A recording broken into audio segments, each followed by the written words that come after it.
ದಗ್ಧವಾಗ್ತ ಆಗಿ ಹಾಗೆ ಯೋಗ ಮಾರ್ಗದಲ್ಲಿ ಯೋಗ ಮಾರ್ಗದಲ್ಲಿ ಮನುಷ್ಯ ತಾನು ಸಾಧನೆಯನ್ನು ಮಾಡ್ತಾ ಕರ್ಮಗಳನ್ನು ಮಾಡ್ತಾ ಹೋಗ್ತಾನೆ. ಹೇಗೆ ಕರ್ಮಗಳನ್ನು ಮಾಡಬೇಕು? ಹೇಗೆ ಕರ್ಮಗಳನ್ನು ಮಾಡಬೇಕು? ಬ್ರಾಹ್ಮಣ್ಯಾಧಾಯ ಕರ್ಮಾಣಿ ಸಂಗಂ ತ್ಯಕ್ವಾ ಕರೋತಿ ಯಃ ಲಿಪ್ಯತೆ ನ ಸ ಪಾಪೇನ ಪದ್ಮಪತ್ರ ನಿವಾಂಬಸಃ. ಪದ್ಮಪತ್ರ ನಿವಾಂಬಸ ಅಂದ್ರೆ ಮನುಷ್ಯ ಸಂಸಾರದಲ್ಲಿ ನಿರ್ವಾಣ ಅಲ್ವಾ? ಸಂಸಾರದಲ್ಲಿ ನಿರ್ವಾಣ ಅಂತ ಹೇಳ್ತಾ ಇದ್ದೀವಿ. ಅಂದ್ರೆ ಒಬ್ಬ ಯೋಗ ಸಾಧನೆಯ ಮಾರ್ಗದಲ್ಲಿದ್ದವನು ಎಲ್ಲದರಲ್ಲೂ ಇರ್ತಾನೆ. ಅವನನ್ನ ನೋಡ್ಲಿಕ್ಕೆ ಇವನು ನೋಡ್ಲಿಕ್ಕೆ ಸಾಧು ಸಂತರ ತರ ಕಾಣಿಸೋದೇ ಇಲ್ಲ ಎಷ್ಟೋ ಜನ, ಅಲ್ವಾ? ಸಾಧನೆಯನ್ನ ನಾವು ಸಾಮಾನ್ಯವಾಗಿ ಹೇಗೆ ಗುರುತಿಸ್ತೇವೆ? ಒಳ್ಳೆ ಬಟ್ಟೆಗಳನ್ನ, ಯಾವ ಬಟ್ಟೆ? ಸನ್ಯಾಸಿ ಬಟ್ಟೆಗಳನ್ನ ಹಾಕೊಂಡು, ಮೈ ತುಂಬ ರುದ್ರಾಕ್ಷಿಗಳನ್ನ ಹಾಕೊಂಡು, ಮೈ ತುಂಬ ಆ, ಇವತ್ತು ನೀವು ಯೂಟ್ಯೂಬ್ ಏನು ನ್ಯೂಸ್ ಚಾನೆಲ್ ಬೆಳಿಗ್ಗೆ ಓಪನ್ ಮಾಡಿದ್ರೆ ಅದರಲ್ಲಿ ನೋಡ್ಬೇಕು ನೀವು, ಏನೇನೋ ಅವು ವಿಚಿತ್ರ ವಿಚಿತ್ರ ನಾಮಗಳು. ಅದು ಹಿಂಗೊಂದು ನಾಮ, ಹಂಗೊಂದು ನಾಮ, ಅದು ಕೈಯಲ್ಲೊಂದು ಕುತ್ತಿಗೆಯಲ್ಲೊಂದು ಏನೇನೋ ಹಚ್ಕೊಂಡು ಅವ್ರು ನೋಡಿದ್ರೇ ಭಯ ಆಗ್ತದೆ. ಅದು ಎಲ್ಲಿಂದ ಸೃಷ್ಟಿ ಮಾಡ್ಕೊಂಡು ಬಂದ್ರು ಏನು, ಅಲ್ವಾ? ಅವಾಗ ನಮ್ಗೆ ಏನ್ ಅನಿಸ್ತದೆ? ಅವರ ವೇಷಭೂಷಣವನ್ನ ನೋಡಿ ನಾವು, ಓಹೋ, ಇವ್ರೇನೋ ಬಹಳ ಸಾಧನೆ ಮಾಡಿದ್ದಾರೆ, ಇವರಲ್ಲಿ ಏನೋ ಇದೆ, ಬಹಳ ಜ್ಞಾನ ಇದೆ, ಶಕ್ತಿ ಇದೆ. ಆ ಇವ್ರೇನೋ ದೊಡ್ಡ ನಮ್ಮ ಕಷ್ಟಗಳನ್ನ ಪರಿಹಾರ ಮಾಡುವ ಏನೋ ಬಹಳ ದೊಡ್ಡ ಸೂತ್ರ ಹೇಳ್ತಾರೆ, ಪರಿಹಾರ ಹೇಳ್ತಾರೆ ಅನ್ನುವ ಹಾಗೆ ಕಾಣಿಸಿಕೊಳ್ತಾರೆ. ಅದನ್ನು ನೋಡಿ ಜನ ಏನ್ ಮಾಡ್ತಾರೆ? ಮರಳಾಗ್ತಾರೆ. ಆದರೆ ಆದರೆ ಒಬ್ಬ ಯೋಗ ಮಾರ್ಗ ಸಾಧನೆಯಲ್ಲಿದ್ದವನು, ಸಂಸಾರದಲ್ಲಿ ನಿರ್ವಾಣ ಸ್ಥಿತಿಯಲ್ಲಿದ್ದವನು ಏನ್ ಮಾಡ್ತಾನೆ? ವೇಷಭೂಷಣಗಳಿಂದ ಅವನನ್ನ ಗುರುತಿಸ್ಲಿಕ್ಕೆ ಸಾಧ್ಯ ಇಲ್ಲ. ಏಕೆಂದ್ರೆ ಎಲ್ಲದರಲ್ಲೂ ಇರ್ತಾನ ಅವನು. ಸಂಸಾರದಲ್ಲಿದ್ದಾನೆ, ಎಲ್ಲ ಕೆಲಸಗಳನ್ನು ಮಾಡ್ತಾ ಇದ್ದಾನೆ, ಕರ್ಮಗಳನ್ನು ಮಾಡ್ತಾ ಇದ್ದಾನೆ. ಅವನೇನೋ ಹಣೆಯಲ್ಲಿ ಹಚ್ಚಿಕೊಳ್ಳೋದಿಲ್ಲ, ಬಟ್ಟೆ ಇಲ್ಲ, ಯೂನಿಫಾರ್ಮ್ ಇಲ್ಲ ಅವನಿಗೆ. ಆ ಮತ್ತೆ ಅವನಿಗೆ ಯಾವುದೇ ಹೊರಗಡೆಯಿಂದ ಅವನನ್ನ ಐಡೆಂಟಿಫೈ ಮಾಡ್ಲಿಕ್ಕೆ ಅಂತ ಹೇಳಿ ಅವನಲ್ಲಿ ಯಾವ ಗುರುತುಗಳು ಇರುವುದಿಲ್ಲ. ಆದರೆ ಸಾಧನೆ ಅನ್ನೋದು ಏನಾಗ್ತಾ ಇರ್ತದೆ? ಒಳಗಡೆಯಿಂದಲೇ ನಿರಂತರವಾಗಿ ನಡೀತಾ ಇರ್ತದೆ. ಎಲ್ಲಾ ಕರ್ಮಗಳನ್ನು ಮಾಡ್ತಾನೆ. ಮಾಡಿದ ಕರ್ಮ ಅಂಟದ ಹಾಗೆ ತನ್ನ ಸಾಧನೆಯನ್ನು ಮಾಡ್ತಾ ಇರ್ತಾನೆ. ಅದು ಹೇಗೆ? ಅದಕ್ಕೆ ಭಗವಂತ ಹೇಳ್ತಾ ಇದ್ದಾನೆ, ಮಾಡುವ ಸಮಸ್ತ ಕರ್ಮದಲ್ಲಿ ಮಾಡುವ ಸಮಸ್ತ ಕರ್ಮದಲ್ಲಿ ಏನ್ ಕರ್ಮ? ಬೆಳಗ್ಗೆ ಅಡಿಗೆ ಮಾಡ್ತಾ ಇದ್ದೀವಿ, ನಾನು ಮಾಡ್ತಾ ಇದ್ದೇನೆ ಅನ್ನೋ ಭಾವ ಬೇಡ. ಮನೆಯ ಎಲ್ಲ ಜವಾಬ್ದಾರಿಯನ್ನ ವಹಿಸಿಕೊಂಡು ದಿನಪೂರ್ತಿ ದುಡಿದು ಆ ಗಂಡ ಮಕ್ಕಳು, ಹೆಂಡತಿ ಮಕ್ಕಳು ಎಲ್ಲರನ್ನ ನಿಭಾಯಿಸ್ತಾ ಇದ್ದಾನೆ, ನಾನು ಮಾಡ್ತಾ ಇದ್ದೇನೆ ಅನ್ನುವ ಭಾವ ಇರೋಲ್ಲ. ಮತ್ತೆ ಭಗವಂತ ನನ್ನೊಳಗೆ ಇದ್ದು ಮಾಡಿಸ್ತಾ ಇದ್ದಾನೆ, ನನ್ನೊಳಗೆ ಇದ್ದು ಭಗವಂತ ಮಾಡಿಸ್ತಾ ಇದ್ದಾನೆ. ನಾನಿವತ್ತು ಜೂಮ್ ಕ್ಲಾಸ್ ನಡೆಸ್ತಾ ಇದ್ದೇನೆ, ನಾನು ನಡೆಸ್ತಾ ಇಲ್ಲ, ನನ್ನೊಳಗೆ ಕೂತು ಭಗವಂತ ಮಾಡಿಸ್ತಾ ಇದ್ದಾನೆ. ನಾನಿವತ್ತು ಧ್ಯಾನ ಯಜ್ಞಗಳನ್ನು ಮಾಡ್ತಾ ಇದ್ದೇವೆ, ನನ್ನ ಸ್ವಂತ ಬಲದಿಂದ ಮಾಡ್ತಾ ಇಲ್ಲ, ನನ್ನ ಒಳಗೆ ಕೂತು ಭಗವಂತ ಮಾಡಿಸ್ತಾ ಇದ್ದಾನೆ. ಯಾವಾಗ ಮನುಷ್ಯನಲ್ಲಿ ನಾನು ಅನ್ನುವ ಭಾವ ಬರದೆ ನಾನು ಅನ್ನುವ ಭಾವ ಬರದೆ ನನ್ನ ಒಳಗೆ ಕೂತ ಆ ಭಗವಂತ ಪರಬ್ರಹ್ಮ ಮಾಡಿಸ್ತಾ ಇದ್ದಾನೆ ಅನ್ನುವ ಭಾವ ಇರ್ತದೋ, ಆಗ ಅವನು ಮಾಡುವ ಯಾವ ಕರ್ಮವೂ ಕೂಡ ಅವನಿಗೆ ಅಂಟುವುದಿಲ್ಲ. ಇದು ಭಗವಂತ ಪರಮ ಪರಮ ಆತ್ಮನಾದಂತಹ ಶ್ರೀಕೃಷ್ಣ ನಮಗೆ ಕೊಡ್ತಾ ಇರುವ ರಹಸ್ಯ ಇದು, ಕರ್ಮದ ರಹಸ್ಯ. ನೀನು ಏನನ್ನೂ ಮಾಡದೇ ಇರ್ಲಿಕ್ಕೆ ಆಗೋಲ್ಲ. ಮನೆ ಕೆಲಸ ಮಾಡ್ತಾ ಇದ್ದೀಯಾ, ಮಾಡು. ಅಡಿಗೆ ಕೆಲಸ ಮಾಡ್ತಾ ಇದ್ದೀಯ, ಆ ಮನೆಯ ಎಲ್ಲ ವಿಚಾರಗಳನ್ನು ನೋಡ್ಕೊಳ್ತಾ ಇದ್ದೀಯಾ, ಮನೆಯ ಸಂಪೂರ್ಣ ಜವಾಬ್ದಾರಿಯನ್ನು ಮಾಡ್ತಾ ಇದ್ದೀಯಾ, ಜೊತೆಗೆ ಧ್ಯಾನೋಪಚಾರ ಎಲ್ಲ ಎರಡನ್ನೂ ಮಾಡ್ತಾ ಇದ್ದೀಯ. ಯಾವುದನ್ನು ಬಿಟ್ಟು ಬದಿರ್ಲಿಕ್ಕೆ ಆಗೋಲ್ಲ. ಆದರೆ ಎಲ್ಲವನ್ನ ಮಾಡು, ನಿನಗಾಗಿ ಅಂತಲೇ ಮಾಡು, ನಿನ್ನವರಿಗಾಗಿ ಅಂತಲೇ ಮಾಡು. ಮಾಡ್ತಾ ಇದ್ದೀಯಾ, ಮಾಡುವಾಗ ನಾನು ಮಾಡಿದೆ ಎನ್ನುವ ಭಾವ ಬೇಡ. ನಾನು ತುಂಬಾ ಕಷ್ಟಪಟ್ಟು ಮಾಡಿದೆ, ನಾನು ಅನ್ನುವ ಅಹಂಕಾರ ಬಂತು ಅಂದ್ರೆ ಅಲ್ಲಿ ಆ ಕರ್ಮಕ್ಕೆ ನೀನು ಆ ಅಧಿಕಾರಿ ಆಗ್ತೀಯ. ಕರ್ಮಕ್ಕೆ ನೀನು ಅಧಿಕಾರಿ ಆಗ್ತೀಯ ಅಂದ್ರೆ ಆ ಎಲ್ಲ ಕರ್ಮ ಬಂತು ನಿನಗೆ, ಎಲ್ಲ ಕರ್ಮ ಬಂತು. ನಾನು ಬಹಳ ಸೇವೆ ಮಾಡಿದೆ, ನಾನು ನಾನು ಮಾಡಿದ ಸೇವೆ, ಆ ಸೇವೆಯ ಫಲ ನಿನಗೆ ಸಿಗುವುದಿಲ್ಲ, ನೀನು ಅನರ್ಹನಾಗಿ ಬಿಡ್ತೀಯ. ಆಗ ಏನ್ ಮಾಡು? ನನ್ನ ಒಳಗೆ ಇದ್ದ ಭಗವಂತ ನನಗೆ ಮಾಡಿಸ್ತಾ ಇದ್ದಾನೆ. ಅದು ನಿನಗೆ ಯಾಕೆ ಮಾಡಿಸ್ತಾ ಇದ್ದಾನೆ ಗೊತ್ತಿಲ್ಲ, ಅದು ನನ್ನ ಭಾಗ್ಯ.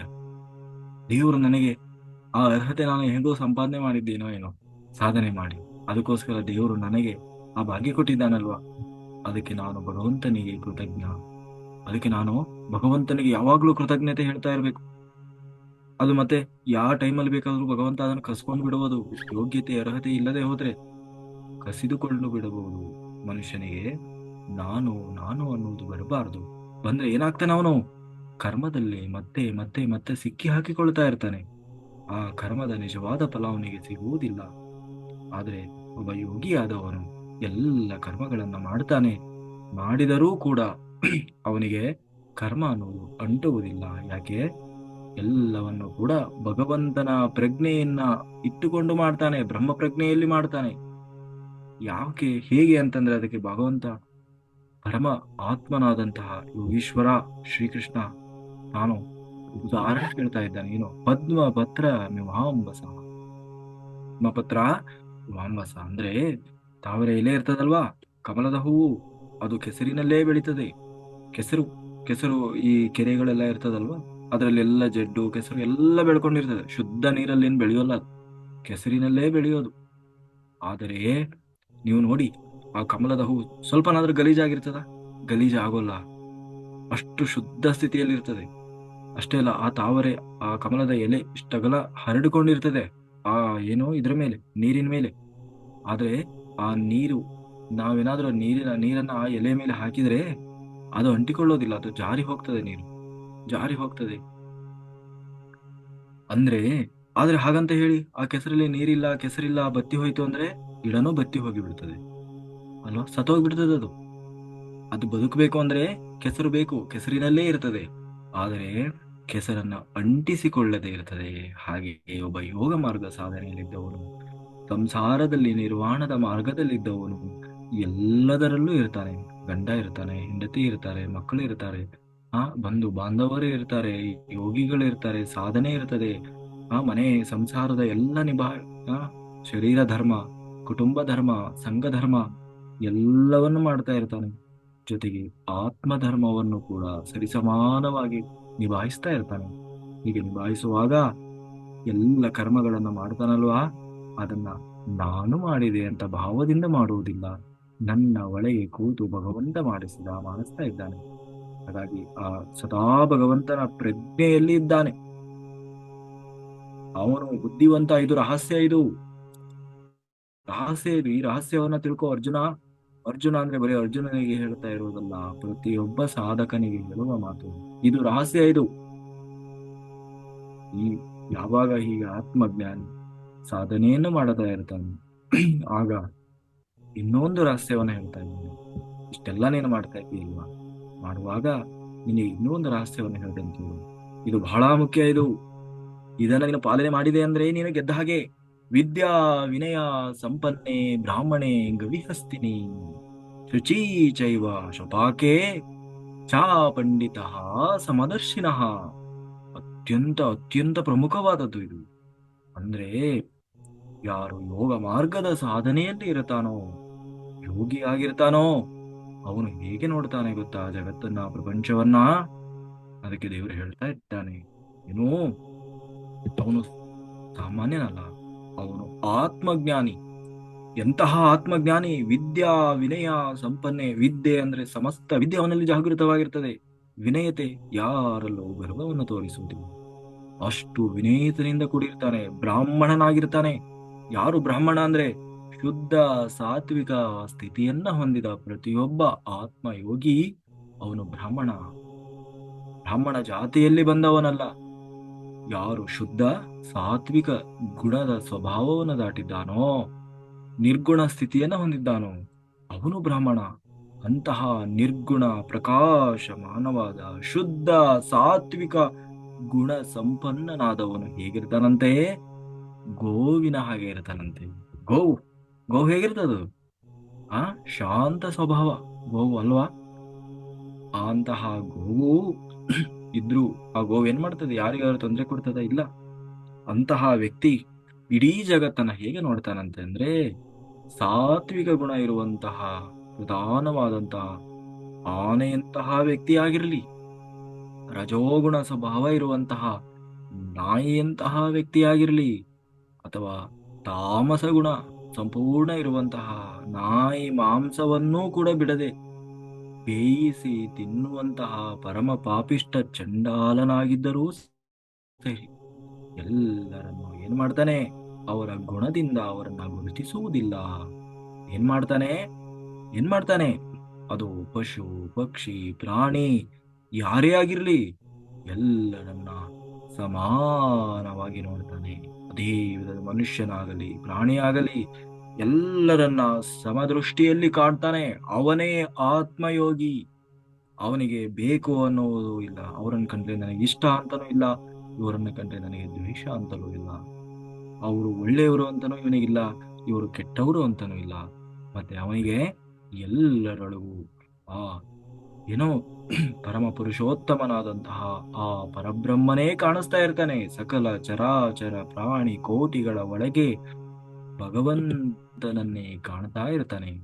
ಹಾಗಾಗಿ ಏನ್ ಮಾಡ್ಬೇಕು, ಅವನು ಪರಮ ಪಾಪಿಷ್ಠನಾಗಿದ್ದರು, ಅವನು ಮಹಾ ಪಂಡಿತನಾಗಿದ್ದರು, ಎಲ್ಲರೊಳಗೆ ಭಗವಂತನನ್ನ ಕಾಣುವವನೇ ಆತ್ಮಯೋಗಿ, ನಿಜವಾದ ಆತ್ಮಯೋಗಿ. ಅವನು ಸಿಕ್ಕಿ ಹಾಕಿಕೊಳ್ಳುವುದಿಲ್ಲ, ನಿಜವಾಗಲೂ ಭಗವಂತನ ದರ್ಶನ ಮಾಡ್ತಾ ಇದ್ದಾನೆ. ಅವನು ನಿಜವಾಗಲೂ ಭಗವಂತನ ದರ್ಶನ ಮಾಡ್ತಾ ಇದ್ದಾನೆ ಅಲ್ವಾ. ಹಾಗಾದ್ರೆ ನೀವು ದಿನ ಹೇಳ್ತೀರಲ್ವಾ ಸಜ್ಜನರ ಸಂಘ ಮಾಡಬೇಕು ಅಂತೇಳಿ, ಮತ್ತೆ ಈಗ ನೋಡಿದ್ರೆ ಎಲ್ಲರನ್ನು ಸಮಾನವಾಗಿ ಕಾಣಬೇಕು ಅಂತ, ಎಲ್ಲರನ್ನ ಸಮಾನವಾಗಿ ಕಾಣು ಅಂತ ಹೇಳ್ತಾ ಇದ್ದಾನೆ ಭಗವಂತ. ಹಂಗಂತ ಹೇಳಿ ಅವನ ದೋಸ್ತಿ ಮಾಡು ಅಂತ ಹೇಳ್ತಾ ಇಲ್ಲ, ಅವನ ಸಂಘ ಮಾಡು ಅಂತ ಹೇಳ್ತಾ ಇಲ್ಲ. ಆದರೆ ನೋಡುವ ದೃಷ್ಟಿ ಎಲ್ಲರಲ್ಲೂ ಭಗವಂತನನ್ನ ಕಾಣುವ ದೃಷ್ಟಿ ಇರಲಿ. ಹಾಗಂತ ಹೇಳಿ ಅವರ ಸಹವಾಸ ಮಾಡು ಅಂತ ಹೇಳ್ತಾ ಇಲ್ಲ. ಸಹವಾಸ ಯಾರ್ದಾಗಿರ್ಲಿ, ಸಜ್ಜನರದ್ದೇ ಆಗಿರ್ಲಿ. ಆದರೆ ಅಲ್ವಾ, ಅವರು ಧ್ಯಾನ ಮಾಡಲ್ಲ ಅಂತ ಅವ್ರನ್ನ ಒಂದು ರೀತಿ ನೋಡೋದು, ಇವರು ನಾನ್ ವೆಜ್ ತಿಂತಾರೆ ಅಂತ ಅವರನ್ನ ಒಂದು ರೀತಿ ನೋಡೋದು. ಆ ಒಂದು ಇಷ್ಟು ದಿನದ ಹಿಂದೆ ನೀನು ಅದೇ ಕೆಲಸ ಮಾಡ್ತಾ ಇದ್ದೀಯಲ್ವಾ. ಆ ಆತ್ಮ ಆ ಆ ಆ ಸ್ಥಾಯಿಯಲ್ಲಿ ಇದೆ. ಅದು ಅದು ಇವತ್ತಲ್ಲ ನಾಳೆ ಅದಕ್ಕೂ ಅರ್ಥ ಆಗ್ತದೆ, ಅದು ಬಂದೇ ಬರ್ತದೆ ದಾಟಿ. ಹಾಗಾಗಿ ನೋಡುವ ದೃಷ್ಟಿಕೋನ ಸಮಚಿತ್ತದಲ್ಲಿರಲಿ, ಆದರೆ ಸಹವಾಸ ಸಜ್ಜನರ ಸಂಘವಾಗಿರಲಿ, ಸಜ್ಜನರ ಸಂಘದಲ್ಲಿರಲಿ. ಹಾಗಾಗಿ ಏನ್ ಮಾಡು ಯಾರಲ್ಲೂ ದೋಷ ಹುಡುಕುವ ಪ್ರಯತ್ನ ಮಾಡಬೇಡ. ಮತ್ತೇನ್ ಮಾಡು, ಎಲ್ಲರೊಳಗೆ ಭಗವಂತನನ್ನ ನೋಡುವ ಪ್ರಯತ್ನ ಮಾಡು. ಅದು ನಿಜವಾದ ಒಬ್ಬ ಆತ್ಮಯೋಗಿ, ನಿಜವಾದ ಒಬ್ಬ ಆತ್ಮಯೋಗಿಯ ಸ್ಥಿತಿ. ಇದು ರಹಸ್ಯ. ಇದು ಅದೇ ನಾವು ಹೇಳ್ತೀವಲ್ಲ, ಆತ್ಮಸ್ಥಿತಿಯಲ್ಲಿರೋದು ಆತ್ಮಸ್ಥಿತಿಯಲ್ಲಿರೋದು ಆತ್ಮಸ್ಥಿತಿಯಲ್ಲಿರೋದು ಅಂದ್ರೆ ಅದೇ. ನಾನು ಆತ್ಮ, ನಾನೊಂದೇ ಆತ್ಮ ಅಲ್ಲ, ಎಲ್ಲರೂ ಒಂದು ಆತ್ಮ. ಅದು ಒಳ್ಳೆ ಆತ್ಮ ಕೆಟ್ಟ ಆತ್ಮ, ಅದನ್ನ ಹೇಳೋದಕ್ಕೆ ನೀನ್ ಯಾರು? ಒಂದೊಂದು ಆತ್ಮ ಒಂದೊಂದು ಸ್ಥಾಯಿಯಲ್ಲಿ ಬೆಳೆದು ಬರ್ತಾ ಇರ್ತದೆ.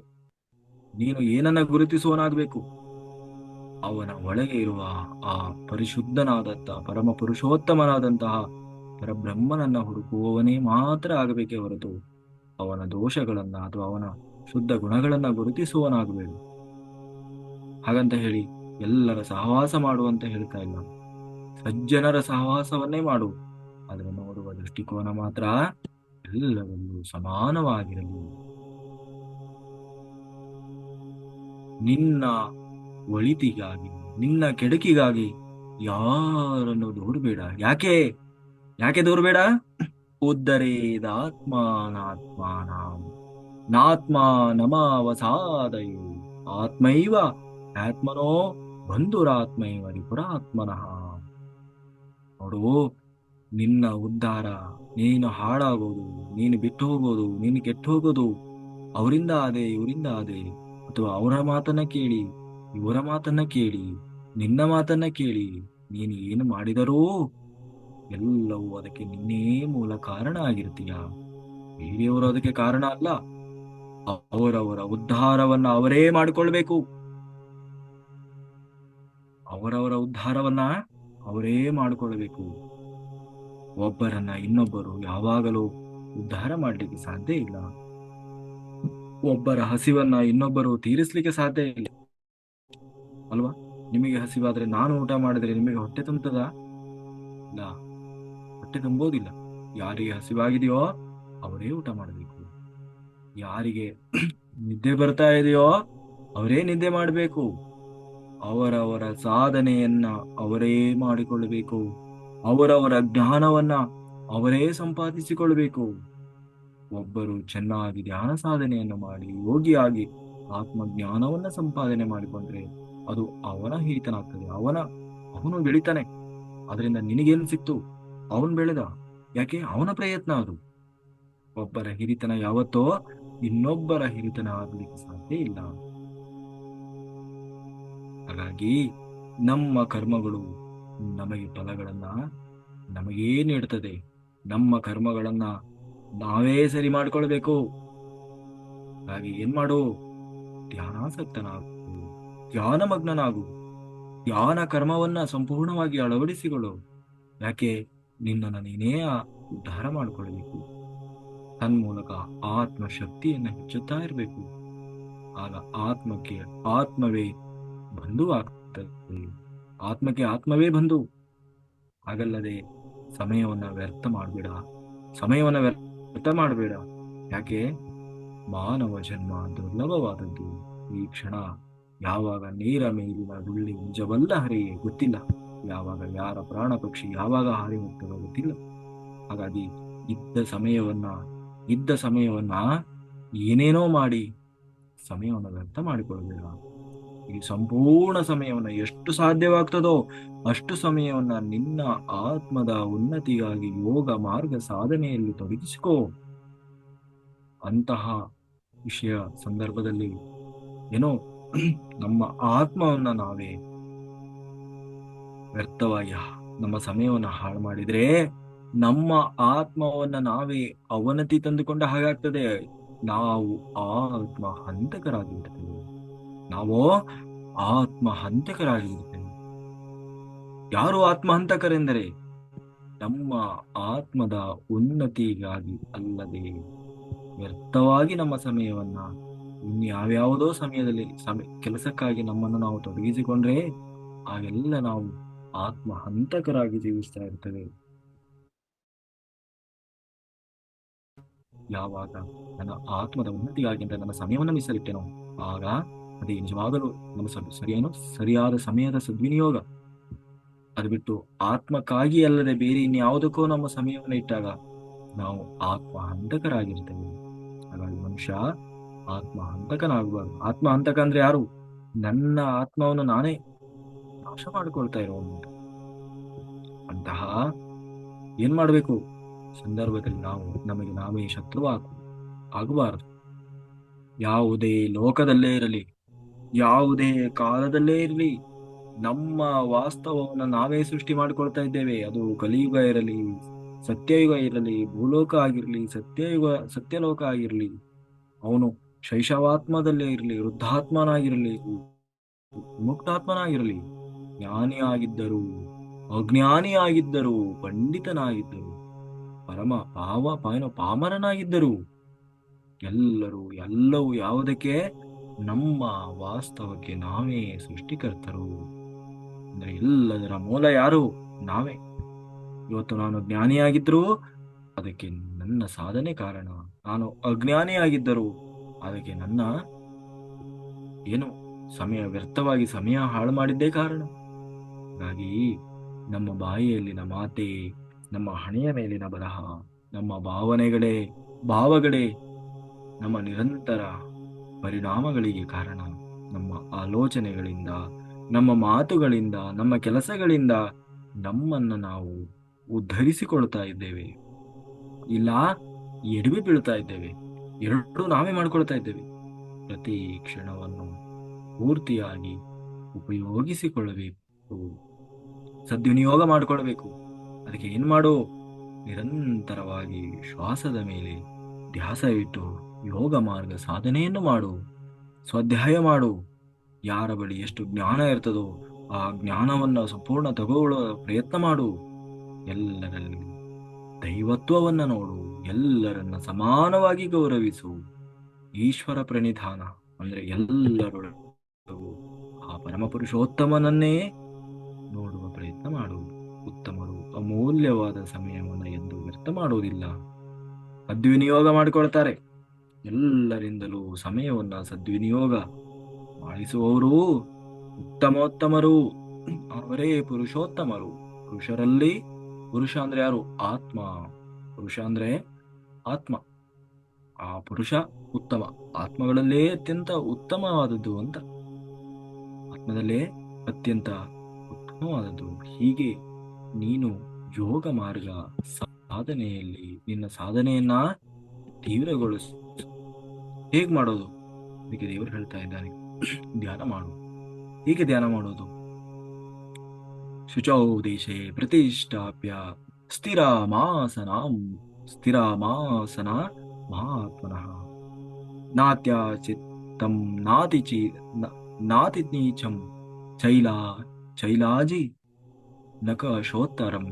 ಅಂದ್ರೆ ಧ್ಯಾನ ಸಾಧನೆ ಹೇಗ್ ಮಾಡಬೇಕು ಅಂತ ದೇವರು ಹೇಳ್ತಾ ಇದ್ದಾನೆ. ಅಂದ್ರೆ ಅದಕ್ಕೆ ಬೇಕಾದಂತಹ ಆಸನವನ್ನ ಮೊದಲು ಸಿದ್ಧ ಮಾಡು. ಸುಮ್ನೆ ಹೇಗೋ ಮೊದಲು ನಾನು ಯಾವಾಗ ನಿನಗೆ ಗೊತ್ತಾಯ್ತಲ್ವಾ, ಓಹೋ ಇನ್ನು ಮುಂದೆ ನಾನು ಜಾಗೃತ ಆಗ್ಬೇಕು, ನಾನು ಸಾಧನೆ ಮಾಡ್ಬೇಕು, ಧ್ಯಾನ ಮಾಡ್ಬೇಕು ಅಂತ ಗೊತ್ತಾಯ್ತಲ್ವಾ, ತಿಳ್ಕೊಂಡೆ. ಆಗ ನೀನ್ ಏನ್ ಮಾಡು ಗೊತ್ತು? ಒಂದು ನಿಖರವಾದ ಸ್ಥಳವನ್ನ ಗುರುತು ಮಾಡು ಮೊದಲು. ಆ ಸ್ಥಳ ಹೇಗಿರ್ಬೇಕು? ದೇವರು ಹೇಳ್ತಾ ಇದ್ದಾನೆ, ಅದು ತಗ್ಗು ಪ್ರದೇಶ ಆಗಿರಬಾರ್ದು. ಅದೇನಾಗಿರಬಾರ್ದು? ಭೂಮಿಗಿಂತಲೂ ಕೆಳಗೆ ತಗ್ಗು ಪ್ರದೇಶ ಆಗಿರಬಾರ್ದು. ನಾವು ಧ್ಯಾನ ಸಾಧನೆ ಮಾಡುವ ಜಾಗ ತಗ್ಗು ಪ್ರದೇಶ ಆಗಿರಬಾರ್ದು. ಮತ್ತೆ ಎಷ್ಟು ಸಾಧ್ಯವಾಗ್ತದೋ ಅಷ್ಟು ಎತ್ತರದ ಪ್ರದೇಶವನ್ನು ಹುಡುಕು. ಎಷ್ಟು ಸಾಧ್ಯವಾಗ್ತದೋ ಅಷ್ಟೋ ಎತ್ತರದ ಪ್ರದೇಶವನ್ನು ಹುಡುಕು. ಒಂದು ವೇಳೆ ನಿನ್ನ ಮನೆಯಲ್ಲಿ ಎತ್ತರದ ಪ್ರದೇಶ ಇಲ್ಲ ಅಂದ್ರೆ ಸ್ವಲ್ಪ ಕಂಬಳಿ, ಬೆಡ್ಶೀಟ್, ಮಂಚ ಏನಾದ್ರೂ ಹಾಕೊಂಡಾದ್ರೂ ಸರಿ, ನೆಲದಿಂದ ನಾವು ಯಾವತ್ತೋ ಸ್ವಲ್ಪ ಎತ್ತರದಲ್ಲಿರಬೇಕು. ನೆಲದಿಂದ ಸ್ವಲ್ಪ ಎತ್ತರದಲ್ಲಿ ಕೂರಬೇಕು. ಅದು ಚೇರ್ ಮೇಲೆ ಕೂರ್ಬೋದು, ಸೋಫಾ ಮೇಲೆ ಕೂರ್ಬೋದು, ಎಲ್ಲಾದ್ರೂ. ಅದಕ್ಕೆ ದೇವರು ಹೇಳ್ತಾ ಇದ್ದ, ಹೇಗೆ ನಮ್ಮ ಆಸನವನ್ನು ಹೇಗೆ ತಯಾರು ಮಾಡಬೇಕು ಅಂತಂದ್ರೆ, ಅದಕ್ಕೆ ದೇವರು ಹೇಳ್ತಾ ಇದ್ದಾನೆ, ನೋಡು, ಮೊದಲು ಭೂಮಿ ಎತ್ತರವಾದ ಪ್ರದೇಶವನ್ನು ಆಯ್ಕೆ ಮಾಡು.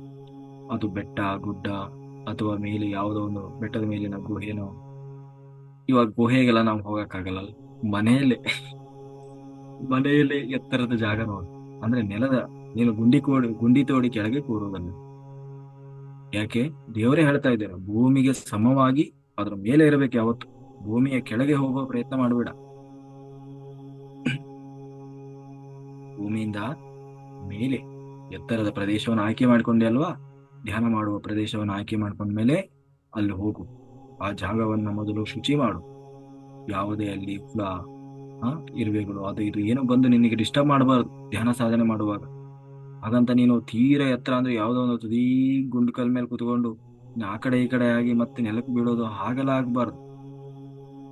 ಸರಿಯಾಗಿ ನಿನಗೆ ಡೇಂಜರ್ ಅನ್ಸ್ಬಾರ್ದು. ಅದು ಎತ್ತರವಿರ್ಬೇಕಷ್ಟೇ ಪ್ರದೇಶ. ಅಂತ ಪ್ರದೇಶ ಆಯ್ಕೆ ಮಾಡ್ಕೊಂಡ್ಮೇಲೆ ಆ ಜಾಗದಲ್ಲಿ ಹೋಗಿ ಮೊದಲು ಜಾಗವನ್ನೆಲ್ಲ ಶುಚಿ ಮಾಡು. ಸುತ್ತಮುತ್ತ ಏನು ಗಲೀಜಿಲ್ಲದ ಹಾಗೆ. ಆಮೇಲೆ ಯಾವುದೇ ಹುಳ ಗಿಳ ಬರಬಾರ್ದು ಆತರ. ಆಮೇಲೆ ಮೊದಲು ಏನ್ ಮಾಡು? ದರ್ಬೆಯನ್ನ ಹಾಕು. ದರ್ಭಾಸನ ದರ್ಭಾಸನವನ್ನು ಹಾಕು. ದರ್ಭಾಸನ ಆದ್ಮೇಲೆ ಅದ್ರ ಮೇಲೆ ಏನ್ ಮಾಡು? ದೊಡ್ಡ ಕಂಬಳಿ ಹಾಕು. ಕಂಬಳಿ ಹಾಕಿ ದಪ್ಪ ದಪ್ಪ ಮಾಡ್ಬೇಕು. ಕೈ ಕಾಲು ಒತ್ತಬಾರದು. ಎಷ್ಟು ಹೊತ್ತು ಕೂತ್ರು ಕೆಳಗಡೆಯಿಂದ ಕಾಲು ಜುಮ್ ಬರಬಾರದು. ಅದೇ ನೀನು ದಪ್ಪವಾದ ಕಂಬಳಿ, ಬೆಡ್ಶೀಟು ಏನೇನ್ ಬೇಕೋ ಅದನ್ನೆಲ್ಲ ಹಾಕಿ ದಪ್ಪ ಮಾಡು. ಅದರ ಮೇಲೆ ಕೃಷ್ಣಾಜಿನವನ್ನು ಹಾಸ್ಕೋ. ಕೃಷ್ಣಾಜಿನ ಏನು? ಜಿಂಕೆಯ ಚರ್ಮ ಅಥವಾ ಹುಲಿಯ ಚರ್ಮ, ಇದನ್ನ ಹಾಸ್ಕೊಂಡು ಕುತ್ಕೊಂಡು ಏನ್ ಮಾಡು? ಧ್ಯಾನ ಮಾಡ್ಲಿಕ್ಕೆ ಶುರು ಮಾಡು. ಹಾಗಂತ ನೀವು ಇವಾಗ ಹುಲಿ ಚರ್ಮ ಹುಡ್ಕಕ್ ಹೋಗ್ಬೇಡಿ, ಆಯ್ತಾ? ಜಿಂಕೆ ಚರ್ಮ ಹುಡ್ಕಕ್ ಹೋಗ್ಬೇಡಿ. ಯಾಕೆಂದ್ರೆ ಅದು ಇವಾಗ ಬ್ಯಾನ್ ಇದೆ. ಅದನ್ನೆಲ್ಲ ನಾವು ಬಳಸೋ ಹಾಗಿಲ್ಲ. ಅದು ಯಾಕೆ ಅಂತ ಹೇಳ್ತಾರೆ, ಆ ಜಿಂಕೆಯ ಚರ್ಮವನ್ನು ಯಾರು ಸಂಸಾರದಲ್ಲಿ ಇರ್ತಾರೋ ಅವರು ಜಿಂಕೆ ಚರ್ಮವನ್ನು ಬಳಸ್ತಾ ಇದ್ರು ಹಿಂದೆ. ಯಾರು ಸಂಸಾರವನ್ನು ಬಿಟ್ಟು ಸನ್ಯಾಸದಲ್ಲಿದ್ದಾರೋ ಅವರು ಹುಲಿಯ ಚರ್ಮವನ್ನು ಬಳಸ್ತಾ ಇದ್ರು. ಯಾಕೆ ಅಂದ್ರೆ ಹುಲಿಯ ಚರ್ಮ ಸಂಪೂರ್ಣ ವೈರಾಗ್ಯವನ್ನು ತರಿಸ್ತದೆ. ಆ ಒಂದು ವೈಬ್ರೇಷನ್ ಅದರಲ್ಲಿ ಇರ್ತದೆ, ಆಯ್ತಾ? ಜಿಂಕೆಯ ಚರ್ಮ ಆ ಏನು ಸಂಸಾರದಲ್ಲಿ ಆಸಕ್ತಿಯನ್ನು ಸಂಪೂರ್ಣವಾಗಿ ಕಡಿಯೋದಿಲ್ಲ. ಆದ್ರೆ ಅವನ್ನ ಯಾಕೆ ಹಾಕೋಬೇಕು ಅಂತಂದ್ರೆ, ಕೆಳಗಡೆಯಿಂದ ಭೂಮಿಯಿಂದ ನೆಗೆಟಿವ್ ವೈಬ್ರೇಷನ್ ನಮಗೆ ಕನೆಕ್ಟ್ ಆಗಬಾರದು. ಯಾಕೆ ದೇವರು ಭೂಮಿಯಿಂದ ಕೆಳಗೆ ಹೋಗ್ಬೇಡ, ಭೂಮಿಗೆ ಸರಿ ಸಮಾನಕ್ಕಿಂತಲೂ ಸ್ವಲ್ಪ ಎತ್ತರದಲ್ಲಿ ಕುತ್ಕೋ, ಕೆಳಗಡೆ ಸುಮ್ಮನೆ ಬರೀ ನೆಲದ ಮೇಲೆ ಕುತ್ಕೊಳ್ಬೇಡ. ಯಾಕೆ ಇದನ್ನೆಲ್ಲ ಕೆಳಗಡೆ ದರ್ಬೆಯ ಚಾಪೆಯನ್ನ ಹಾಸಿ ಅದ್ರ ಮೇಲೆ ಕಂಬಳಿಯನ್ನ ಹಾಸ್ಕೊಂಡು ಅದ್ರ ಮೇಲೆ ನೀನು ಭೂಮಿಗೆ ಟಚ್ ಆಗದ ಹಾಗೆ ಕೂತ್ಕೋ ಅಂತ ಯಾಕೆ ದೇವರು ಹೇಳ್ತಾ ಇದ್ದಾನೆ ಅಂದ್ರೆ, ಕೆಳಗಡೆಯಿಂದ ನೆಗೆಟಿವ್ ಶಕ್ತಿಗಳು ನಿನಗೆ ಕನೆಕ್ಟ್ ಆಗಬಾರದು ಅನ್ನುವ ಉದ್ದೇಶದಿಂದ. ಕೆಳಗಡೆ ಲೋವರ್ ಡೈಮೆನ್ಷನ್ ಮಾಸ್ಟರ್ಸ್ ಇರ್ತಾರೆ, ಅವರು ಎನರ್ಜಿಯನ್ನ ಎಳಿತಾರೆ. ಅವರಿಗೆ ನಾವು ಸಿಗಬಾರ್ದು. ಸಿಗಬಾರ್ದು ಅಂದ್ರೆ ದರ್ಬೆ. ದರ್ಬೆ ಅನ್ನೋದಿದೆಯಲ್ವಾ, ಆ ದರ್ಭಾಸನದ ಮೇಲೆ ಕುತ್ಕೊಂಡ್ರೆ ಯಾರೂ ನಮಗೆ ಕನೆಕ್ಟ್ ಆಗೋದಿಲ್ಲ. ಅಂದ್ರೆ ಲೋವರ್ ಡೈಮೆನ್ಷನ್ ಮಾಸ್ಟರ್ಸ್ ನಮಗೆ ಕನೆಕ್ಟ್ ಆಗೋದಿಲ್ಲ. ಸೊ ಆ ಕಾರಣದಿಂದ ನಾವು ಕೂತ್ಕೊಂಡು ಧ್ಯಾನ ಮಾಡುವ ಜಾಗವೂ ಕೂಡ ಮುಖ್ಯವಾಗಿರ್ತದೆ. ಅದಕ್ಕೇನ್ ಮಾಡ್ಬೇಕು? ಸೋಫಾ ಮೇಲೆ, ಚೇರ್ ಮೇಲೆ ಕೂತ್ಕೊಂಡ್ರು ನಡೀತದೆ. ಹ್ಮ್.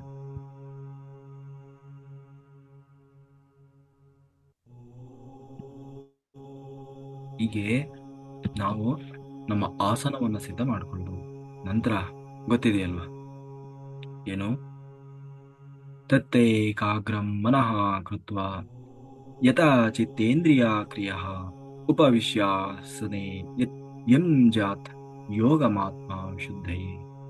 ಯಾವಾಗ ನಾವು ಎಲ್ಲ ನಮ್ಮ ಇಂದ್ರಿಯಗಳನ್ನ, ಮನಸ್ಸನ್ನ ಸಂಪೂರ್ಣವಾಗಿ ಸ್ತಬ್ಧ ಮಾಡಬೇಕು, ಅಂತಃಕರಣ ಶುದ್ಧಿಯಾಗಿ, ತ್ರಿಕರಣ ಶುದ್ಧಿಯಾಗಿ, ಏಕಾಗ್ರತೆಯಿಂದ ಕಣ್ಮುಚ್ಚಿಕೊಂಡು ಕೂತ್ಕೊಂಡು ಶ್ವಾಸದ ಮೇಲೆ ಗಮನ, ಶ್ವಾಸದ ಮೇಲೆ ಗಮನ. ನಾಸಿಕಾಗ್ರ ಅಂದ್ರೆ ಇಲ್ಲಿ ಇದು ಬಂದು ಜಾಯಿನ್ ಆಗ್ತದಲ್ವಾ. ನಾವೆಲ್ಲ ಈ ಬಿಂದಿ ಒಂದು ಸಿಂಧೂರ ಹಾಕೊಂತಾರಲ್ವಾ, ಆ ಆ ಆ ಜಾಗವನ್ನೇ ಏಕಾಗ್ರದಿಂದ ಗಮನಿಸ್ತಾ ಇರಬೇಕು. ಇಲ್ಲಿ ನಿಧಾನವಾಗಿ ಉಸಿರಾಟ ಒಳಗೆ ಹೊರಗೆ ಹೋಗಿ ಬರ್ತಾ ಇರ್ತದಲ್ವಾ, ಅದನ್ನೇ ಗಮನಿಸ್ತಾ ಕೂರಬೇಕು. ಅದನ್ನೇ ಗಮನಿಸ್ತಾ ಕೂರ್ಬೇಕು. ಅಷ್ಟೇ ಧ್ಯಾನ ಅಂದ್ರೆ. ದೇವರು ಹೇಳ್ತಾ ಇದ್ದಾನೆ ನೋಡು, ತತ್ರ ಏಕಾಗ್ರಂ ಮನಃ ಕೃತ್ವ ಯತಚಿತ್ತೇಂದ್ರಿಯ ಉಪವಿಶ್ಯಾಸನೆ ಯಂ ಜಾತ ಯೋಗಮಾತ್ಮ ಶುದ್ಧಿ. ಅಂದ್ರೆ ಅದು ಸ್ಪಷ್ಟವಾಗಿ ಧ್ಯಾನ ಮಾಡುವ ರೀತಿ. ಶ್ವಾಸದ ಮೇಲೆ ಗಮನ ಅಂತೀವಿ ನಾವು. ಹೆಂಗೆ ಶ್ವಾಸದ ಮೇಲೆ ಗಮನ ಕೊಡಬೇಕು? ಹೇಗೆ ಶ್ವಾಸದ ಮೇಲೆ ಗಮನ? ನಮ್ಮ ನಾಸಿಕಾಗ್ರದ ಮೇಲೆ ನಮ್ಮ ಏಕಾಗ್ರತೆ ಇರಬೇಕು. ಆ ನಾಸಿಕಾಗ್ರದ ಮೇಲೆ ಏಕಾಗ್ರತೆ ಇಟ್ಟಾಗ ನಿಧಾನವಾಗಿ ಉಸಿರು ಒಳಗೆ ಒಳಗೆ ಮೂಗಿನ ಹತ್ರ ಬರೋದು ಹೋಗೋದು ಗೊತ್ತಾಗ್ತಾ ಇರ್ತದೆ. ಆಗ ಅದನ್ನೇ ಗಮನಿಸ್ತಾ ಇರ್ಬೇಕು.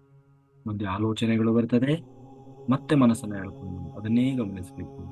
ಮತ್ತೆ ಮತ್ತೆ ಆಲೋಚನೆ ಬರ್ತಾ ಇರ್ತದೆ, ಮತ್ತೆ ಹೇಳ್ಕೊಂಡು ನಮ್ಮ ಮನಸ್ಸು ಏನು ಆ ಒಂದು ಶ್ವಾಸವನ್ನೇ ಪುನಃ ಪುನಃ ಪುನಃ ಗಮನಿಸ್ತಾ ಇರಬೇಕು. ಹೀಗೆ ನಮ್ಮ ಸಾಧನೆಯನ್ನ ತೀವ್ರ ತೀವ್ರ ತೀವ್ರ ತೀವ್ರ ಮಾಡ್ತಾ ಹೋಗ್ಬೇಕು. ಧ್ಯಾನ ಯೋಗ ಸಾಧನೆಯನ್ನು ಮಾಡ್ತಾ ಹೋದಾಗ ಆ ನಮ್ಮ ಆ ಧ್ಯಾನದ ಅಗ್ನಿ ಯಾವಾಗ ಪ್ರಜ್ವಲಿಸ್ಲಿಕ್ಕೆ ಶುರುವಾಯ್ತೋ ಆಗ ನಮ್ಮ ಮನಸ್ಸು ಶೂನ್ಯ ಸ್ಥಿತಿಗೆ ಬರ್ತದೆ ಮೊದಲು, ಆಮೇಲೆ ಪರಿಶೂನ್ಯ ಸ್ಥಿತಿಗೆ ಹೋಗ್ತದೆ, ಆಮೇಲೆ ಮಹಾಪರಿಶೂನ್ಯ ಸ್ಥಿತಿಗೆ ತಲುಪ್ತದೆ. 3 ಹಂತದಲ್ಲಿ ಅದು ಏನಾಗ್ತದೆ? ಚಿತ್ತವೃತ್ತಿ ನಿರೋಧವಾಗ್ತದೆ. ಕೊನೆಗೆ ಮಹಾಪರಿಶೂನ್ಯ ಸ್ಥಿತಿ, ಮನಸ್ಸು ಮಾಯವಾಗ್ತದೆ. ಮನಸ್ಸೇ ಇಲ್ಲದ ಸ್ಥಿತಿಗೆ ಹೋಗ್ತೀವಿ. ಮನಸ್ಸೇ ಇಲ್ಲದ ಸ್ಥಿತಿಗೆ ಹೋದಾಗ ನಾವು ಅಂದ್ರೆ ದೇಹ, ಶರೀರ ಮತ್ತೆ ಆತ್ಮ ಎರಡೇ ಉಳ್ಕೊಳ್ತದೆ. ಮಧ್ಯೆ ಇದ್ದಂತಹ ಮನಸ್ಸು ಮಾಯವಾಗಿರ್ತದೆ. ಆಗ ನಾವು ಯಾವಾಗ ಆತ್ಮದೊಂದಿಗೆ ದೇಹ ವಾಸ ಮಾಡಲಿಕ್ಕೆ ಶುರುವಾಗ್ತದೆ, ಆಗ ನಾವು ಆತ್ಮದಂತೆಯೇ ಆಗ್ತೇವೆ. ಆತ್ಮ ಏನು? ಪರಬ್ರಹ್ಮ, ಭಗವಂತ. ಅಂತಹ ಭಗವಂತನ ಹಾಗೆ ನಾವು ಆಗ್ತೇವೆ. ಕಾಯೇನ ವಾಚ ಮನಸೇಂದ್ರಿಯರ್ವ ಬುದ್ಧ್ಯಾತ್ಮನಾವ ಪ್ರಕೃತಿ ಸ್ವಭಾವತ್ ಸಕಲಂ ಮನಸ್ಮಿ ನಾರಾಯಣ ಏತಿ ಸಮರ್ಪಯಾಮಿ. ಸರ್ವಂ ಶ್ರೀಕೃಷ್ಣಾರ್ಪಣಮಸ್ತು. Thank you, thank you, thank you. ಯಾರಿಗಾದ್ರೂ ಏನಾದರೂ ಡೌಟ್ ಇದ್ರೆ ಹ್ಯಾಂಡ್ ರೈಸ್ ಮಾಡಿ ಮಾತಾಡಿ.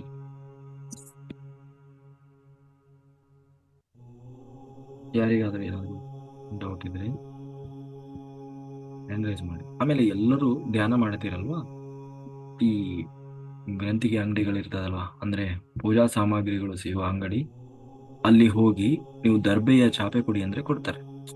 ಅದು ಒಂದಿಷ್ಟಾಗಲೇ ಇರ್ತದೆ ಅಷ್ಟೇ, ಆಯ್ತಾ? ಅಂದ್ರೆ ನಾವು ಊಟ ಮಾಡ್ಲಿಕ್ಕೆ ಕುತ್ಕೊಂತೀರಲ್ವಾ, ಆ ಊಟದ ಚಾಪೆಗಳಿರ್ತದಲ್ವಾ, ಅದೇ ತರ ಇರ್ತದೆ. ಅದು ದರ್ಬೆ ಅಂದ್ರೆ ಆ ಅದೊಂದು ಹುಲ್ಲು ಅದು, ಆಯ್ತಾ. ಆ ಆ ಹುಲ್ಲನ್ನ, ಆ ಹುಲ್ಲಿನಿಂದ ಆ ಚಾಪೆ ಮಾಡಿರ್ತಾರೆ. ಅದೊಂದು ದರ್ಭಾಸನ ಅಂತ ಕರೀತಾರೆ. ದರ್ಭಾಸನ ಅಂದ್ರೆ ದರ್ಬೆಯಿಂದ ಮಾಡಿ ಹೆಣದ ದರ್ಬೆಯಿಂದ, ದರ್ಬೆ ಎನ್ನುವ ಹುಲ್ಲಿನಿಂದ ಹೆಣೆದು ಮಾಡಿದಂತಹ ಚಾಪೆ. ಆ ಚಾಪೆ ತಂದ್ಕೊಳ್ಳಿ. ತಂದು ಆ ಧ್ಯಾನ ಮಾಡುವಾಗ ಕೆಳಗಡೆ, ನಾವು ಕುತ್ಕೊಳ್ಳುವ ಆಸನದ ಕೆಳಗೆ ಇಟ್ಕೊಳ್ಳೋದು ಒಳ್ಳೆಯದು. ಅಂದ್ರೆ ಒಂದು ಸೇಫ್ಟಿ ಪರ್ಪಸ್, ಕಂಡೀಷನ್ ಅಲ್ಲ. ಬೇಕೇ ಬೇಕು ಹಾಕೊಳ್ಳೇಬೇಕು ಅಂತೇನಿಲ್ಲ. ಬೈ ಚಾನ್ಸ್ ನಮ್ಮ ಎನರ್ಜಿ ಅಥವಾ ನಮ್ಮ ಫ್ರೀಕ್ವೆನ್ಸಿ ಏನಾದರೂ ಡೌನ್ ಆಗಿ ನಾವು ಲೋವರ್ ಡೈಮೆನ್ಷನ್ ಮಾಸ್ಟರ್ಸ್ಗೆ ಕನೆಕ್ಟ್ ಆಗಬಾರ್ದು. ಕೆಲವೊಮ್ಮೆ ನೋಡಿ, ನೀವು ಧ್ಯಾನಕ್ಕೆ ಕೂತಾಗ ತುಂಬಾ ತುಂಬಾ ಏನೋ ಗಲೀಜು ಬರ್ತದೆ, ಭಯ ಹುಟ್ಟುವಂಥದ್ದೆಲ್ಲ ಕಾಣಿಸ್ಬಿಡ್ತದೆ. ಭಯ ಆಗ್ತದೆ, ಏನಪ್ಪ ಇದು ಧ್ಯಾನದಲ್ಲಿ ಏನೇನೋ ಕೆಟ್ಟದೆಲ್ಲ ಕಾಣಿಸ್ತಾ ಇದೆ ಅನ್ನುವಾಗ ಅನಿಸ್ತದೆ. ಯಾಕೆ ಅಂದ್ರೆ ಕೆಲವೊಮ್ಮೆ ನಮ್ಮನ್ನ ಲೋವರ್ ಡೈಮೆನ್ಷನ್ ಮಾಸ್ಟರ್ಸ್ ಕನೆಕ್ಟ್ ಆಗಿರ್ಬೋದು. ಅಂತ ಸಮಯದಲ್ಲಿ ನಮಗೆಲ್ಲ ಕೆಟ್ಟದ್ದೇ ಕಾಣಿಸ್ತದೆ, ಗಲೀಜು ಗಲೀಜೇ ಕಾಣಿಸ್ತದೆ, ಭಯ ಆಗ್ತದೆ. ಕೆಲವೊಮ್ಮೆ ಧ್ಯಾನದಿಂದ ಎದ್ದ ತಕ್ಷಣ ಈ ಭಯ ಆಗ್ಬಿಡ್ತದೆ, ಏನಪ್ಪ ಇದು ಹೀಗೆಲ್ಲ ಆಗ್ಬಿಡ್ತಲ್ವಾ ಅಂತ ಹೇಳಿ. ಅದಕ್ಕೆ ಏನ್ ಮಾಡ್ಬೇಕು, ಸೇಫ್ಟಿಗೆ ದರ್ಬೆಯನ್ನು ಹಾಕೊಂಡು ನಾವು ಕೂತ್ಕೊಂಡ್ರೆ ಸೊ ಆ ತರದ ಚಾನ್ಸಸ್ 100% ಇರೋದೇ ಇಲ್ಲ.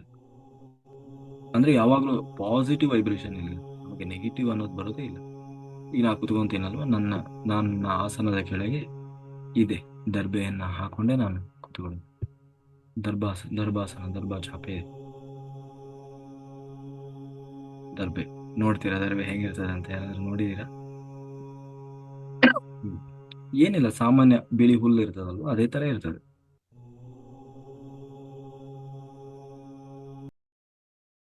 ನಿಮಗೆ ತೋರಿಸ್ತೇನೆ ತಡಿ.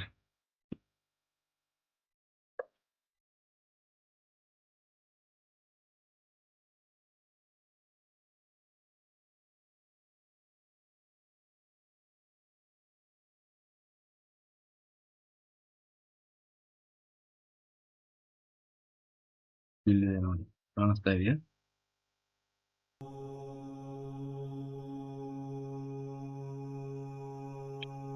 ನನಗೆ ಅದು ಚಾಪೆ ಸಿಕ್ಕಿಲ್ಲ, ಸೊ ಹಂಗಾಗಿ ದರ್ಬೆಯನ್ನೇ ತಗೊಂಡಿದ್ದೀನಿ. ಸೊ ಇದು ಈ ತರ ಮಾಡಿದ್ದೀನಿ, ಇದ್ರ ಕೆಳಗಡೆ ಇರ್ತದೆ. ಸೊ ಹಂಗಾಗಿ ನನಗೆ ಏನೇನು ಕನೆಕ್ಟ್ ಆಗಲ್ಲ, ಆಗೋಕ್ ಚಾನ್ಸು ಇಲ್ಲ. ಸೊ ಹಾಗೆ ಇರ್ಬೇಕು ನಾವು, ಯಾಕೆಂದ್ರೆ ನಾವು ಎನಿ ಟೈಮ್ ಪಾಸಿಟಿವ್ ಆಗಿರ್ಬೇಕು ನಾವು.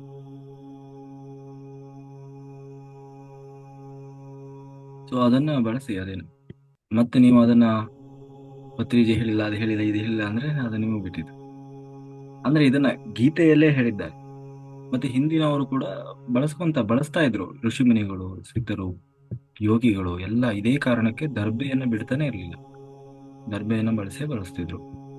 ಅಂದ್ರೆ ನಾವು ಧ್ಯಾನಕ್ಕೆ ಕೂತಾಗ ಯಾರ್ಯಾರೋ ನಮ್ಗೆ ಕನೆಕ್ಟ್ ಆದ್ರೆ ನಮ್ಮ ಶಕ್ತಿಯನ್ನು ಎಳೆದು ಬಿಡ್ತಾರೆ, ನಾವು ಧ್ಯಾನ ಮಾಡಿದ್ವಿ ವೇಸ್ಟ್, ಅದು ಏನ್ ಪ್ರಯೋಜನ ಇಲ್ಲ. ಹಾಗಾಗಿ ನಮ್ಮ ಎನರ್ಜಿ ಯಾರಿಗೋ ಅಯೋಗ್ಯರಿಗೆ ಸಿಗಬಾರ್ದು. ಒಂದು ನಮ್ಮ ಆತ್ಮದ ಉನ್ನತಿಗಾಗಿ ಅಂತ ಬಳಸಬೇಕು. ಇಲ್ಲಾಂದ್ರೆ ಆ ಲೋಕ ಕಲ್ಯಾಣಕ್ಕಾಗಿ ಅಂತಲೇ ಬಳಸಬೇಕು. ಸುಮ್ಮನೆ ಅದು ವೇಸ್ಟ್ ಆಗಬಾರ್ದು, ಯಾರ್ಯಾರಿಗೂ ಕನೆಕ್ಟ್ ಆಗಿ ಯಾರ್ಯಾರಿಗೋ ಸಿಕ್ಕು, ಆಯ್ತಾ.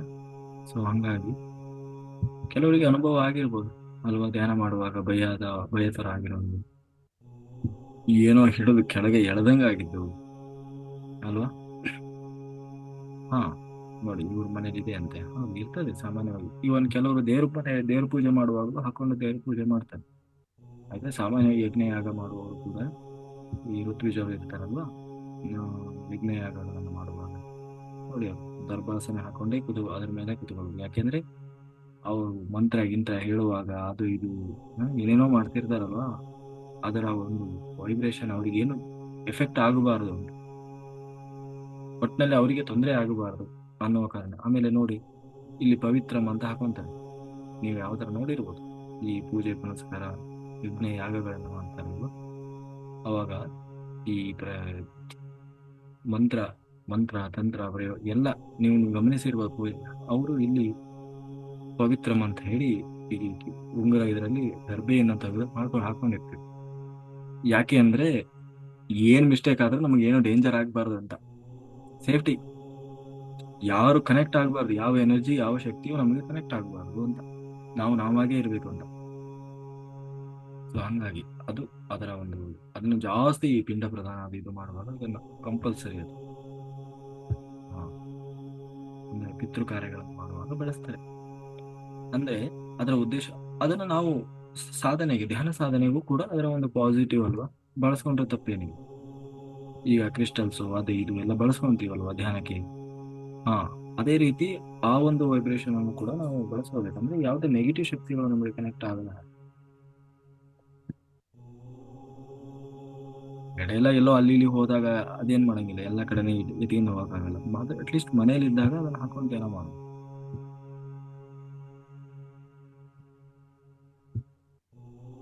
ಹ್ಮ್. ಮತ್ತೆ ಏನಾದ್ರು ಇದೆಯಾ ಹೇಳಿ, ಇವತ್ತು ಯಾರಾದ್ರೂ ಮಾತಾಡಿ. ಸುಚಿತ್ರಾ ಮೇಡಮ್ ಮಾತಾಡಿ, ಏನು ಇವತ್ತು ಅರ್ಥ ಮಾಡ್ಕೊಂಡ್ರಿ?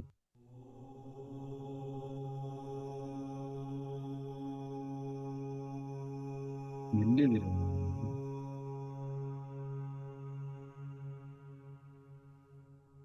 ಹರೇ ಕೃಷ್ಣ ಸರ್. ನಮಸ್ತೆ. ಹಾ ಹೇಳಿ ಮೇಡಮ್. ಕ್ಲಾಸ್ ಆಗಿತ್ತು ಹೇಳಬೇಕಾ ಸರ್? ಹೌದು ಮೇಡಮ್.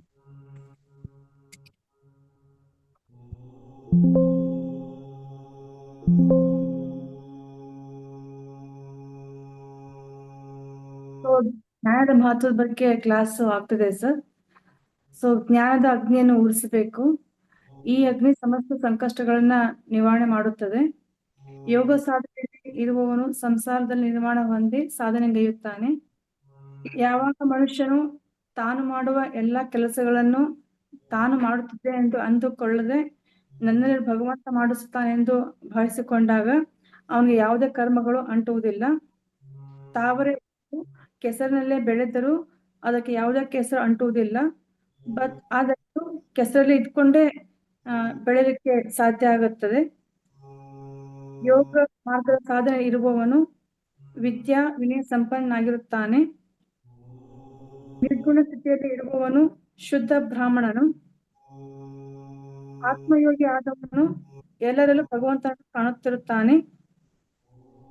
ಮತ್ತು ಆತ್ಮಯೋಗಿ ಇರುವವನು ನೋಡುವ ದೃಷ್ಟಿಕೋನ ಸಮಚಿತ್ತದಲ್ಲಿರಬೇಕು.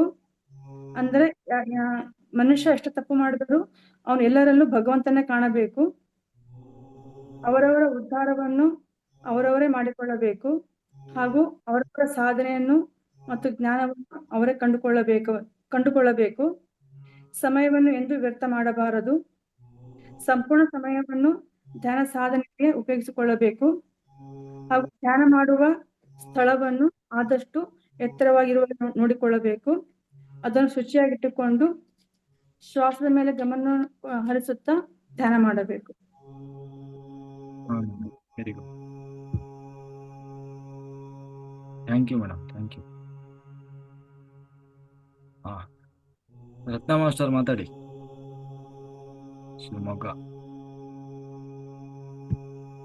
ಅನ್ಮ್ಯೂಟ್ ಮಾಡಿ, ಅನ್ಮ್ಯೂಟ್ ಮಾಡಿ.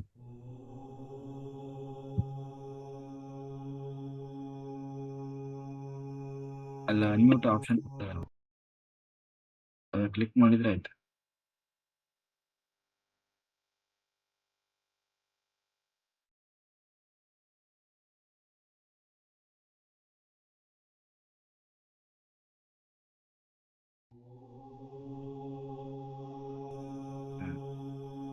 ಮತ್ತೆ ಗಂಗಯ್ಯ ಅವರು ಹೇಗೆ ನಡೀತಾ ಇದೆ? ಚಲೋ ಐತ್ರಿ, ಆ ಚಲೋ ನಡೀತೈತ್ರಿ. ಏನು ಸಾಧನೆನಾ? ಹ್ಞೂನ್ರಿ. ಹಾ. ಹೇಗೆ ಜ್ಞಾನ ಓದ್ತಾ ಇದ್ದೀರಾ? ಜ್ಞಾನ ಸಂಪಾದನೆ ಯಾವಾಗ? ನೀವು ಕ್ಲಾಸೇ ಮಾಡ್ಲಿಲ್ಲ ಶಿವರಾತ್ರಿ ಆದ್ಮೇಲ? ಶಿವರಾತ್ರಿ ಆದ್ಮೇಲೆ ಮಾಡ್ತೇನ್ರಿ. ನಾವೆಲ್ಲ ಕಾಯ್ತಾ ಇದೀವಿ ನಿಮ್ ಕ್ಲಾಸಿಗೋಸ್ಕರ. ಹೌದ್ರಿ? ಹಾ ಮತ್ತೆ ಹ. ಹಾ, ಬೇಗ ಮಾಡಿ. ಹ್ಞೂ. ಹೇಗೆ ಶಿವರಾತ್ರಿ ನಡೀತಾ ಇದೆ? ನೀವು ಯಾವ ರೀತಿ ಆಚರಿಸ್ತಾ ಇದ್ದೀರಿ ಶಿವರಾತ್ರಿನ? ಶಿವರಾತ್ರಿ ಧ್ಯಾನನ ಮಾಡಿಸ್ಬೇಕನ್ನತನ್ರಿ. ಅಷ್ಟೇ ಅಷ್ಟೇ, ಬೇರೆ ಯಾವುದಕ್ಕೂ ಪ್ರಾಧಾನ್ಯತೆ ಕೊಡಬೇಡಿ. ಬಂದವರಿಗೆಲ್ಲ ಸುಮ್ಮನೆ ಕೂತ್ಕೊಳ್ಳೋದು, ಧ್ಯಾನ ಮಾಡೋದು ಅಷ್ಟೇ. ಅಷ್ಟೇ ಮಾಡ್ಸ್ ಹಾ, ಪೂಜೆ ಪುನಸ್ಕಾರ ಅದು ಇದು ಭಜನೆ ಅದನ್ನೆಲ್ಲ ಏನ್ ಮಾಡ್ಸೋದಿಲ್ರಿ. ಯಾವುದು ಆತ್ಮದ ಉನ್ನತಿಗೆ ಸಹಕಾರಿಯಾಗೋದಿಲ್ಲ. ಸುಮ್ಮನೆ ಹಾ ಭಜನೆಯಿಂದ ಹಾ ಭಜನಾನಂದ ವಿಷಯಾನಂದ ಅಷ್ಟೇ, ಆತ್ಮಾನಂದ ಆಗೋಲ್ಲ. ಹಾ ಹ್ಮ್ ನೋಡಿದೆ ನಿಮ್ಮ ಇದನ್ನ ಫ್ಲೈಯರ್ ಎಲ್ಲ ಹಾಕಿದಿರಿ.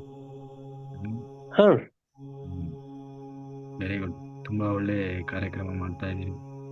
ಆ ಹಾ ಮೂಲಕ ಎಲ್ಲ ಪಾಂಪ್ಲೆಟ್ ಎಲ್ಲ ಮಾಡಿಸ್ಬೇಕಿತ್ತು. ಮಾಡ್ಸಿದನ್ರಲ್ಲ. ಇದಾವ ಹ್ಞೂನ್ರಿ. ಆ ಪಾಂಪ್ಲೆಟ್ ಎಲ್ಲ ಧ್ಯಾನದ ಬಗ್ಗೆ. ಧ್ಯಾನದ ಬಗ್ಗೆ ಅವು 20,000 ಮಾಡ್ಸಿದನ್ರಿ. Wow, very good, super.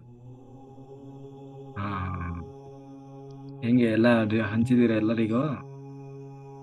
5,000 ಉಳ್ದಾವ್ರಿ. ಹೌದಾ? ಹಾ ಹಾ, ಭಾರಿ ಒಳ್ಳೆ ಕೆಲಸ ಮಾಡ್ತಾ ಇದ್ದೀರಿ. ಮಾಡಿ. ಹಾ ಹಾ ಆಯ್ತು. ಜ್ಞಾನ ಸಂಪಾದನೆ ಮಾಡ್ಬೇಕು ನೀವು ಜಾಸ್ತಿ. ಮಾಡ್ತನ್ರಿ. ಮಾಡಿದಿರಿ. ನಮಗ್ ರಾತ್ರಿ ಗೊತ್ತಾಗ್ಬೇಕಲ್ವಾ ಬೆಳ್ತಾಗ ಇರ್ತನ್ರಿ. ನಿಮ್ಮ ಜ್ಞಾನ ನಮಗೆ ಗೊತ್ತಾಗ್ಬೇಕಲ್ವಾ? ನೀವು ಕ್ಲಾಸ್ ಮಾಡಿ. ಹಾ ಹ್ಮ್. ಸರಿ ಸರಿ, ಓಕೆ, ಥ್ಯಾಂಕ್ ಯು, ಧನ್ಯವಾದಗಳು. ಹಾ